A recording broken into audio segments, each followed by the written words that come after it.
Muy buenas chicos, bienvenidos a Total. Acaba de finalizar una intensa jornada en el circuito de Miami que ha estado marcada por la extrema igualdad en la zona alta de la parrilla. Algo que sorprende, ya que siendo un cambio regulatorio tan bestia como el que hemos tenido, esperaríamos que se abrieran distancias hasta que el paso del tiempo hiciera a los equipos converger.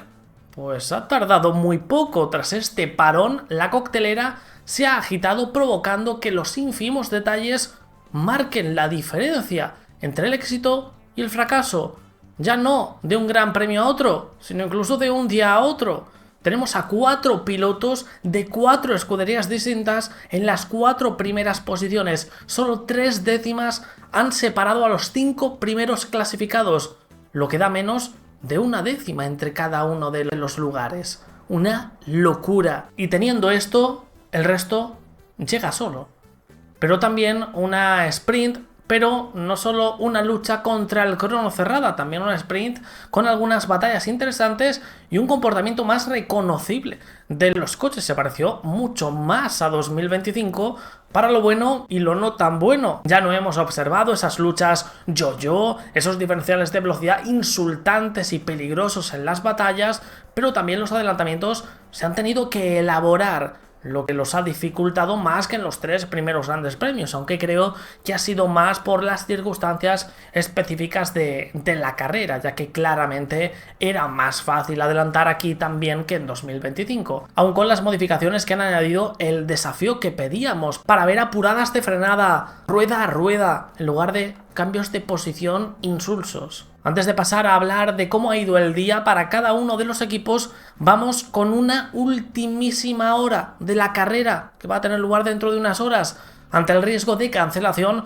por tormenta eléctrica. Por si alguien no lo sabe, la ley estadounidense es muy estricta al respecto. La FIA va a acordar con los equipos adelantar la hora de comienzo, dando más margen ante cualquier eventualidad. Cualquier novedad concreta y los nuevos horarios los tendréis por ahí por los comentarios. Vamos a hablar ya de los protagonistas, comenzando por Mercedes, que va de más a menos este fin de semana, pero nunca en ninguna sesión mostrando el poderío de los 3 primeros grandes premios, que se ha desvanecido por completo ante el empuje rival que ha aumentado el desafío.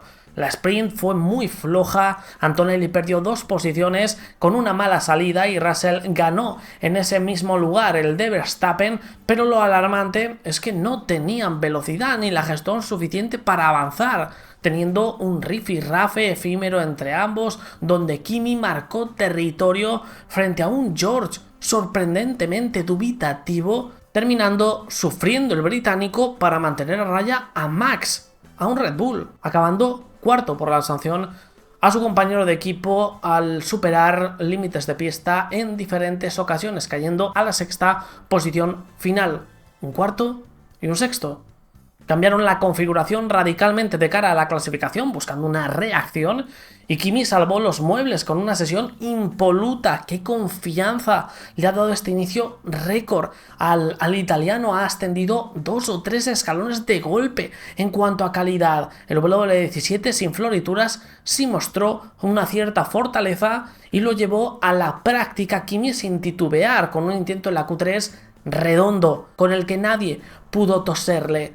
Russell siguió totalmente perdido, quinto a casi 4 décimas de su compañero de equipo. Nada le hace reaccionar. Es decepcionante. Domingo, donde deberán limitar sus problemas con las salidas, que hoy ha vuelto a hacer de las suyas. Siguen teniendo graves problemas a pesar de lo trabajado durante el parón, porque ese detalle puede ser el que ante la igualdad manifiesta, que también se prevé mañana en el largo plazo, sea algo definitorio en el Gran Premio de Miami.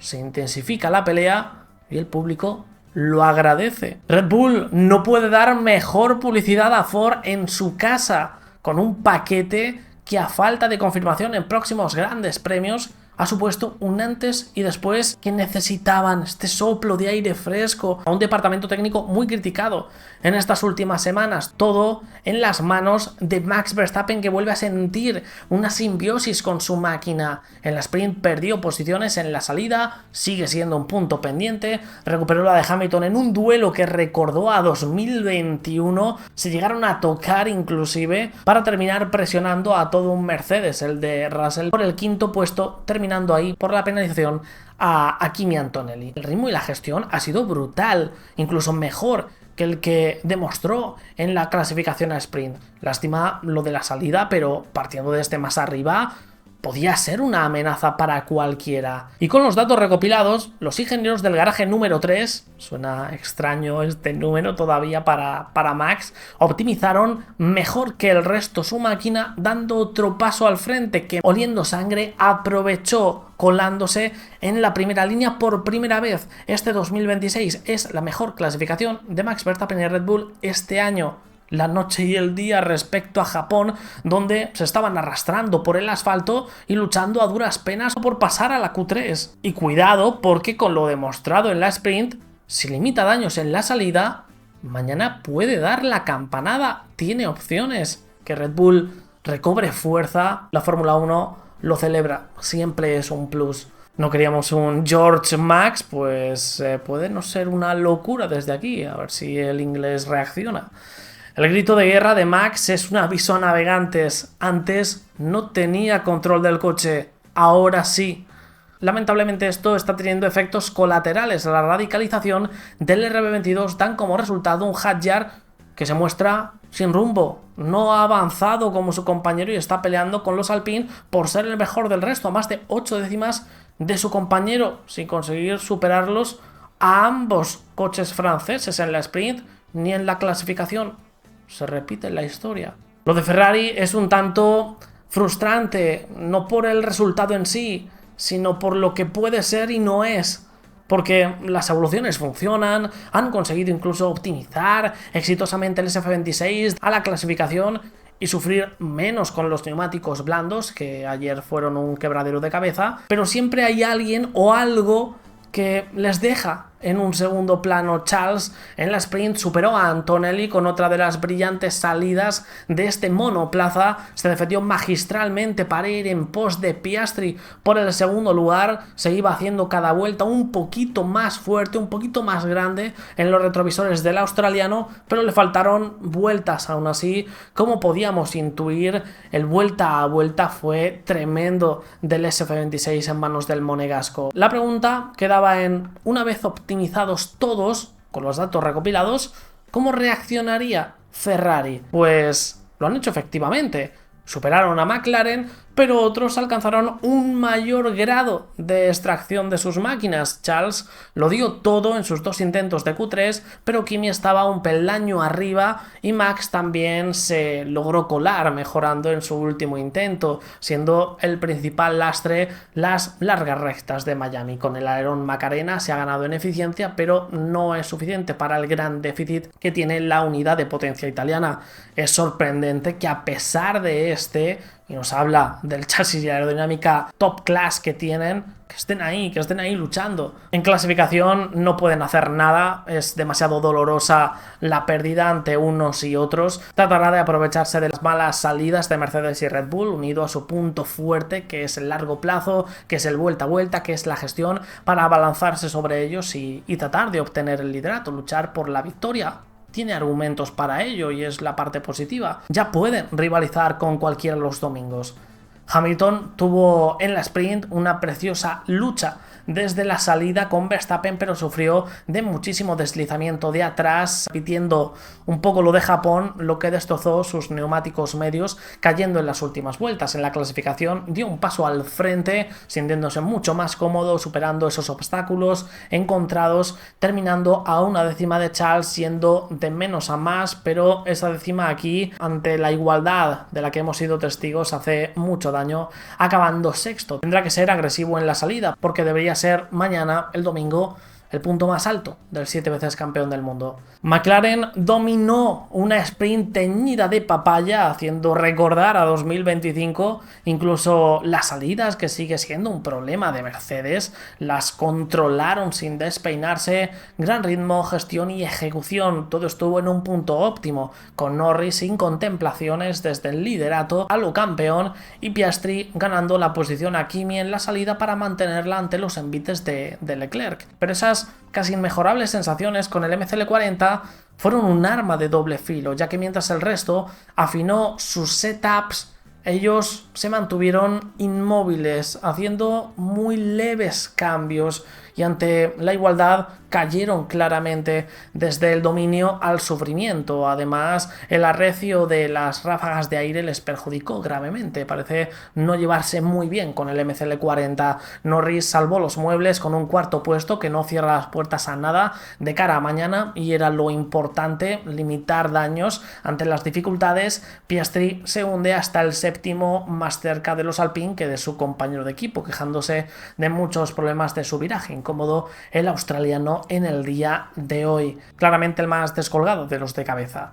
Alpine consigue el primer punto del fin de semana en la sprint, donde Gasly superó a Hadjar y Franco en la salida, aprovechando el toque de su compañero con Verstappen para colarse por el hueco que se habilitó, terminando octavo. Y Colapinto sufrió un poquito más con la gestión, viéndose superado también por Hadjar. Recordemos que no dispone el argentino del nuevo alerón trasero, cuya mejora sería de alrededor de 2 o 3 décimas se cifra. Esto no le impidió volver a lucirse en la clasificación, donde ambos Alpine optimizaron el setup, optimizaron la configuración, se metieron, como no, destacadamente en la Q3, y aún con ese hándicap, el argentino se lució imponiéndose a su compañero de equipo y sorprendiendo a Isaac Hadjar, clasificando octavo en el mejor resultado de su carrera deportiva en una clasificación de Fórmula 1. Pero también por las sensaciones que mostró, esa seguridad, esa confianza.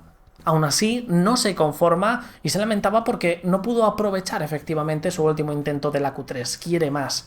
Esperemos se hayan limitado esa gestión subóptima ante las altas temperaturas, ese deslizamiento excesivo de hoy, con la configuración y en la carrera pueda mantenerse firme desde ese puesto. Pero entre él desde el octavo y Gasly desde el 10º, Alpine apunta a afianzarse en el 5º lugar del Mundial de Constructores. Nadie de la zona media les puede ni toser. Siguen, y ahora con sus dos coches, entre la zona alta y la zona media, partiendo las aguas, podríamos decir. Muy buen trabajo tanto individual como colectivo, que mañana tratarán de cerrar. Audi sigue en su línea con un gran potencial deportivo, a pesar de no traer aquí grandes actualizaciones que se reservan para próximos grandes premios. Llevan un programa un poco diferente, pero extremadamente caótico. Hülkenberg tuvo un fallo mecánico en la sprint que no le permitió ni tomar partida. Bortoleto, por irregularidades técnicas, fue descalificado del 11º lugar en el que cruzó la línea de meta. En la clasificación, Gabriel salió in extremis en el último minuto tras detectar problemas adicionales en su R26, acabando último, y su freno trasero se incendió, teniendo que parar antes de llegar al carril de boxes. Hülkenberg, por su parte, sí tuvo una sesión de clasificación más normal y llevó este coche a su lugar natural ahora mismo, que es al borde de la Q3, sin capacidad competitiva suficiente para hacer dudar a Alpine. La parte positiva es que mantiene posición a pesar del empuje rival, y la salida de Bortoleto no fue mala en la sprint, que este es uno de sus grandes quebraderos de cabeza, pero demasiado caos ante la igualdad de la parrilla. Sin sabor para Racing Bulls, la sprint fue un desastre. Lindblad salía desde el pit lane tras una infracción deportiva, ya que el equipo no cubrió el coche después de la clasificación a sprint, como marca el reglamento, pero además un fallo técnico le impidió tan siquiera tomar la salida de la sprint. Lawson peleó en la zona media-baja sin ninguna velocidad, con la oportunidad de la optimización en la clasificación. Liam dio un paso al frente y se acercó a la Q3, terminando 12º, pero en términos reales necesitan que pasen cosas porque el ritmo no es suficiente para introducirse en las posiciones que otorgan puntos. A 4 décimas finalizó del 10º puesto, para que nos hagamos una idea. Lindblad ni siquiera fue capaz de pasar de la Q1, demasiado atropellado este fin de semana del británico estrenándose en este circuito a bordo de un Fórmula 1. Haas confirma su paso atrás en Miami. El empuje rival les ha pasado mucha factura. De luchar por ser el mejor del resto a 12º, 13º en la sprint. Empezaron luchadores y en resultado, además, fueron desinflándose con el paso de las vueltas en un ritmo atroz. Y en la clasificación, a pesar de tratar de revolucionar su setup, 13º y 15º para Berman y Ocon respectivamente, no había más. Necesitan urgentemente un gran paquete evolutivo para volver a recolocarse, porque han perdido muchísima competitividad. La situación de Williams solo se puede definir como frustrante. Una sprint con problemas, mala salida de Sainz, que perdió posiciones, solo pudiendo recuperar hasta el 14º, donde se detuvo sin posibilidad de sobrepasar a los Haas, quedando atrapado en un tren ya no de DRS, sino de modo adelantamiento, y un Albon que tuvo que parar en boxes a cambiar el alerón delantero a las primeras de cambio, lo cual te destruye. Y una clasificación donde Alex se quejó amargamente de la preparación de su vuelta lanzada, que colocó a su compañero con un rebufo indirecto por delante de él. Están maximizando oportunidades con Audi, Haas, Racing Bulls. Tal vez el peor de estos en cuanto a capacidad competitiva de su monoplaza, pero muy cerca pueden pasar con contundencia hacia la Q2, un cambio respecto a los 3 primeros grandes premios palpable, pero la Q3 sigue siendo aún un sueño imposible y están sucediendo en ambos lados del garaje muchos problemas de ejecución, operativos, que a estas alturas de la película un equipo como Williams no se puede permitir. Necesitan varios paquetes aerodinámicos como el de este fin de semana para poder estar donde les gustaría, demasiados, y no va a ser fácil porque encima disponen del mejor motor y sufrirán de helado en sus carnes. Aston Martin ha mostrado un ligero avance en cuanto a su rendimiento gracias a la optimización, pérdida de peso y eliminar las vibraciones, algo que ha confirmado Alonso después de la clasificación. Se han dejado atrás totalmente, estando la fiabilidad medianamente controlada ya tras el esfuerzo reciente de Honda en este parón. Una noticia positiva dentro de esta pesadilla, lo que les permite exprimir el máximo de lo que tienen ahora mismo, pero obviamente es extremadamente pobre, como cabría esperar, por los grandes déficits que aún tienen que soportar con un motor que está a años luz del siguiente clasificado. Ya no hablamos de Mercedes, y un chasis aerodinámica que tampoco es brillante. Da para luchar con Cadillac y superar los 6 de despista, un poco más. Están a más de un segundo del corte de la Q2, para que nos hagamos una idea. Además, Alonso ha reportado una pérdida de la sincronización con la caja de cambios en su última vuelta lanzada y se muestra pesimista de cara al futuro, incluso a medio plazo. Esto va a seguir así varios meses, reconocía, y hasta después del verano no espera luchar por la Q2. Va a ser muy duro, esperemos valga la pena al final del camino, paso a paso. Terminamos con Cadillac, donde la sprint dejó un gran sabor de boca inicial, siendo la primera vez en toda su historia como escudería que tenían la posibilidad de poder pelear de tú a tú con coches de la zona media, con Racing Bulls, con Williams, deleitándonos Checo Pérez con unas primeras vueltas brillantes, además con morbo batiéndose contra Liam Lawson, pero la elección de los neumáticos duros ante un calor abrasador pagó factura en el largo plazo, ya que deslizaba demasiado y los achicharró, pudiendo incluso hacerse fuerte con el paso de las vueltas, como a priori de forma natural debería conceder esta elección de neumáticos. No siempre es así, depende de muchos factores, es como todo en la Fórmula 1, cayendo a plomo con el paso de las vueltas. Además, tuvieron algunos problemas con la unidad de potencia.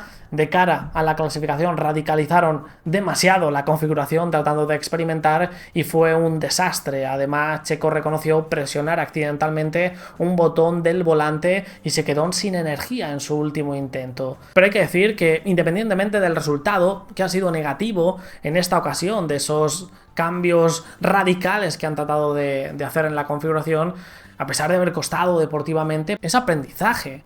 Podrán sacar en claro con este nuevo paquete aerodinámico que funciona y que no, para generar una configuración ideal.